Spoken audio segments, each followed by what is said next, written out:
Galing ako sa wala, kaya lahat na appreciate ko, kahit gaano pa kaliit yan. Minsan mapapaisip ka rin paano mo nakayanan lahat ng hirap at sakripisyo na dinaanan mo. There were nights na parang wala ng pag-asa. Days na feeling mo stuck ka na sa isang cycle na walang direksyon. Pero kahit mahirap, you held on to the smallest blessings. Yung tipong akala mo walang kwenta sa iba. Pero para sa'yo, sobrang laki na ng impact. A simple, thank you. Isang maliit na tulong.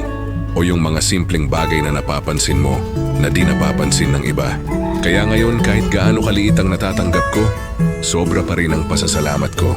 Sa totoo lang, hindi sa laki ng bagay na susukat ang halaga nito, kundi sa gratitude na natutunan mong i-cultivate sa puso mo. Every small win deserves to be celebrated. Kasi alam ko kung gaano kahirap magsimula ng wala. And because of that, I learned to see beauty in even the smallest victories.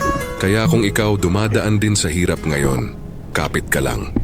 Malay mo, isang maliit na biyaya na pala ang magiging dahilan ng mas malaki pang pagbabago. Kung relate ka sa pinagdaanan kong to, tandaan mo, may dahilan ng lahat. Walang masama sa magsimula sa wala. Ang mahalaga, marunong kang magpasalamat at magpatuloy.